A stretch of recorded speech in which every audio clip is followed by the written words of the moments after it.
Welcome student and welcome to my YouTube channel that is Manish Sahu. और आज हम discuss करेंगे कि कैसे हम केमिस्ट्री के एग्ज़ाम में क्लास 12 केमिस्ट्री सीबीएसई बोर्ड के एग्ज़ाम में हम कैसे 90+ स्कोर कर सकते हैं। पहले बात, मैंने क्लास 2020 में मेरा 95 स्कोर आया था केमिस्ट्री का, तो उसी के भी हिसाब से मैं अपने एक्सपीरियंस के हिसाब से बताऊंगा कि क्या क्या आप करें तो आपका भी 90 से ऊपर आ सकता है। सबसे पहले केमिस्ट्री में आपको क्या करना है, सबसे पहले आपको एनसीईआरटी के बेसिस पे आपको नोट्स बनाना है। क्या करना है, एनसीईआरटी के बेसिस पे आपको नोट्स प्रिपेयर करना है। मतलब सबसे पहले आप याद रखना कि जो एनसीईआरटी है वही सब कुछ है। एनसीईआरटी मतलब एक बाइबल कथा की तरह इसको रट डालना है। एक एक चीज़ पॉइंट टू पॉइंट एक एक चीज़ आप एनसीईआरटी के पूरा पढ़ें।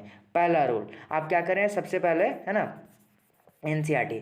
दूसरी चीज़ आती है that is organic chemistry. Organic chemistry के लिए बात करूं तो ऑर्गेनिक केमिस्ट्री का पार्ट 2 में है, उसमें आप ऑर्गेनिक केमिस्ट्री के लिए सिर्फ और सिर्फ एनसीईआरटी को ही प्रिपेयर कीजिए। एनसीईआरटी को छोड़ के कहीं जाने की ज़रूरत नहीं है आपको। यदि 90+ करना है तो आप एनसीईआरटी ऑर्गेनिक केमिस्ट्री का पूरा रट लीजिए। उसमें का आपको नेमिंग रिएक्शन बहुत काम आता है, इस प्रकार का बहुत सारा टॉपिक्स है।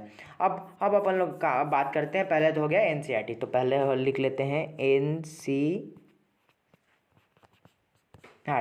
दूसरा आता है that is previous year question.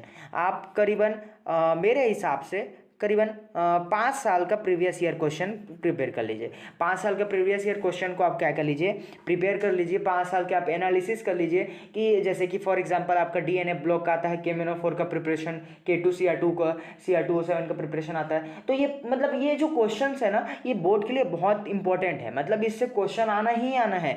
तो आप प्रीवियस ईयर क्वेश्चन आप 5 साल का कर लीजिए।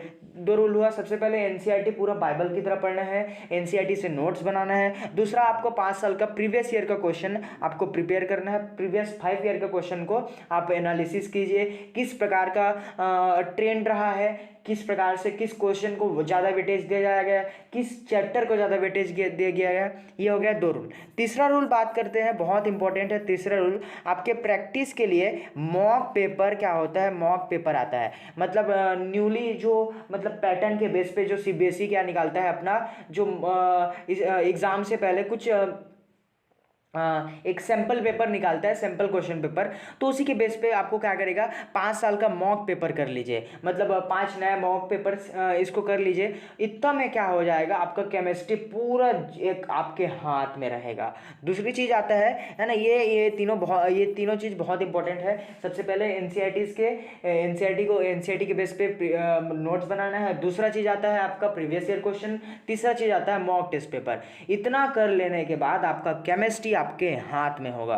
अब जैसे एग्जाम से 1-2 दिन पहले है, तरीका क्या होता है, आप क्या क्या कीजिए, आप एक मतलब बहुत छोटे छोटे पॉइंट्स में एक छोटा सा कॉपी लीजिए, उसमें हर चैप्टर के बारे में कुछ ना कुछ लिखिए जो इंपॉर्टेंट लगता है, जिसको आप भूल सकते हैं उसके एक नए कॉपी में, न्यू कॉपी में उसको आप राइट डाउन कीजिए। क्या कीजिए, राइट डाउन कीजिए। न्यू कॉपी में एक नया कॉपी लीजिए, उसमें लिखिए और जो जो आप भूलने टाइप का है। अब इसके बाद क्या होगा, एग्जाम से पहले आप एकदम चिल रहिए, एकदम हर चीज़ आपको याद हो गया होगा। यदि आप एक काम कीजिए, एक नया ऑर्गेनिक केमिस्ट्री के लिए आप इसमें नेमिंग का एक कॉपी बना दीजिए, नेमिंग रिएक्शन, जिसमें आप सिर्फ नेमिंग रिएक्शन लिखें। जो नेमिंग रिएक्शन होते हैं सीबीएसई के लिए बहुत इंपॉर्टेंट होता है, वहाँ से 2-3 क्वेश्चन आते हैं नेमिंग रिएक्शन से। आप उसी कॉपी में अलग अलग प्रकार के रिएक्शंस को लिख लीजिए, जैसे कि विलियम सिंथेसिस हो गया, वुड्स रिएक्शन हो गया, इन सबको एक एक कॉपी में लिख लीजिए।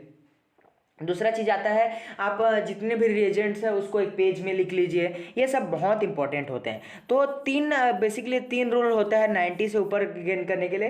पहले बात, जितना भी नोट्स होता है, जितना भी आप पहले एनसीईआरटी को प्रीफर करेंगे, आपका जेईई मेंस, नीट, जितने भी कॉम्पिटिटिव एग्जाम होते हैं सब एनसीईआरटी केमिस्ट्री से पूछता है। ठीक है, पहले एनसीईआरटी, पहला रूल ये हो गया। दूसरा रूल क्या करता है, मैं क्या बोला कि प्रीवियस 5 साल के क्वेश्चन पेपर को उठा उठा के आप उसका एनालिसिस कीजिए, उसको सॉल्व कीजिए, जो इंपॉर्टेंट टॉपिक्स है उसको राइट डाउन कीजिए। तीसरा आता है आप बस सैम्पल पेपर कीजिए, करीबन पाँच सैम्पल पेपर कीजिए सीबीएसई जो डालता है, और नया कोई अरिहंत पब्लिकेशन का। इतना कर लेने के बाद आपका 95+ आपका फिक्स है, आपका 100% पॉसिबल है 95+।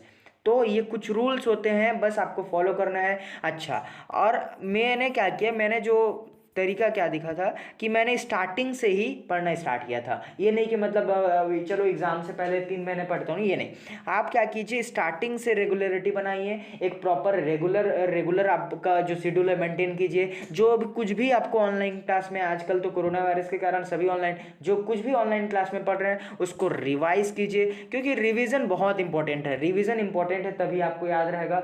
यदि समझ नहीं आता है तो इंटरनेट से देखिए, यूट्यूब में बहुत सारे ढेरों चैनल पड़े हुए हैं, इन सब पे बहुत अच्छे अच्छे कंटेंट्स हैं, आप इनको तैयारी कीजिए। तो उसके बाद आपके मुट्ठी में हो जाएगा। आप एग्ज़ाम से पहले करीबन, एग्ज़ाम जो सीबीएसई बोर्ड का एग्ज़ाम है उससे पहले आप करीबन 4 से 5 बार, मैंने क्या किया था, 4 से 5 बार मैंने रिवाइज किया था, 4 से 5 बार मैंने रिवीजन किया था। पूरे अच्छे से मेरे हाथ में आ चुका था, मुझे याद था एक एक चीज़। और मैंने एक इम्पोर्टेंट टॉपिक्स की नोट्स बनाई थी, जिसमें कौन कौन से इंपॉर्टेंट नोट्स है उसको मैंने लिखा था। तो ये कुछ रूल्स होते हैं केमिस्ट्री में अच्छे नंबर लाने के लिए। और यदि आपको वीडियो अच्छा लगता है तो लाइक कीजिए, चैनल को सब्सक्राइब कीजिए और अपने दोस्तों के शेयर कीजिए। थैंक यू, बहुत बहुत धन्यवाद।